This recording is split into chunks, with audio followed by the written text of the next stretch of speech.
देखिए बिमला बाथम जो महिला आयोग की अध्यक्ष हैं वो कह रही हैं कि वीडियो को देखकर वो संज्ञान लेने जा रही हैं। आप स्वाति सिंह और दयाशंकर सिंह मामले को बता रहे थे, क्या कहना चाह रहे हैं? देखिए उस समय बहुजन समाज पार्टी के लोगों ने हजरतगंज चौराहे पे आकर और श्री दयाशंकर सिंह जी की बेटी को पेश करने की बात किए थे, लेकिन वीडियो आप उठा करके देखिए जिस तरीके से उसमें तो पेश करने की बात थी, इसमें जिस तरीके से हमारी 90 साल की विधवा माँ को, जिस तरीके से हमारी बहनों को और जिस तरीके से हमारी बेटियों को लेकर के भद्दी भद्दी गाली दिया गया है, अब इससे दुर्भाग्यपूर्ण बात कुछ नहीं हो सकती है। और निश्चित रूप से यह वीडियो पूरे प्रदेश, देश और दुनिया में वायरल हुआ है। और जिस तरीके से बहुजन समाज पार्टी का सफाया हो गया स्वाति सिंह के कांड पे, मैं कहना चाहता हूं क्या उत्तर प्रदेश और हिंदुस्तान की जनता हमारे बारे में भी जानती है और उन लोगों के बारे में जानती है। और बेटी बेटी होती है, माँ माँ होती है, पत्नी पत्नी होती है, बहन बहन होती है। किसी की माँ बेटी बहन हो, चाहे हमारी हो, चाहे श्री अंबिका चौधरी की हो, चाहे नारद राय जी की हो, चाहे माननीय अखिलेश यादव जी की हो,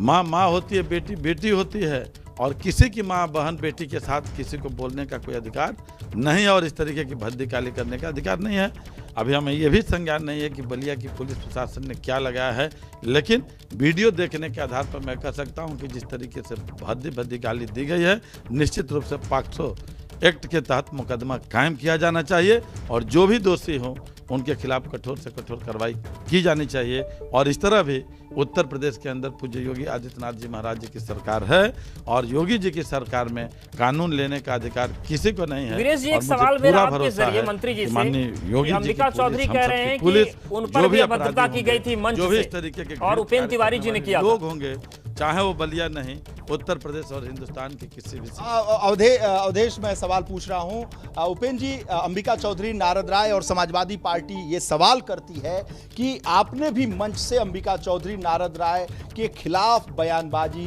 अभद्र टिप्पणी की थी, उस पर क्या कहना चाहते हैं? हमने कोई टिप्पणी नहीं की है, मैंने वही टिप्पणी की है। मुझे याद है कि जब माननीय चंद्रशेखर जी देश के जब प्रधानमंत्री थे और प्रधानमंत्री की कुर्सी से हो रहा था, तो उन्होंने एक वाक्य बोला था कि राजनीति संभावनाओं का खेल है। और वही चीज़ मैं बलिया में देख रहा हूं कि जब 2015 में या 16 में जब श्री संग्राम सिंह यादव जी जब बहुजन समाज पार्टी को छोड़ करके आए, तो उस समय यही श्री अंबिका चौधरी जी ने मीडिया के सामने बोला था कि संग्राम यादव बतावें कि वो अपने नेता और बाप उन्होंने बयान दिया था कि नेता और बाप रोज रोज नहीं बदलते। ये अंबिका चौधरी जी का वर्जन। और इसीलिए मैंने सार्वजनिक मंच से कहा, उस भी अपने बयान पर मैं कायम हूँ कि मैंने कहा, क्योंकि अंबिका चौधरी की शुरुआत गौरी भैया हमारे बलिया के नेता थे, उनका झोला ढोने का काम करते थे। उसके बाद माननीय चंद्रशेखर जी की पार्टी में आए, उसके बाद जनता दल जो लालू यादव जी की पार्टी थी उससे वो MLC का चुनाव लड़े,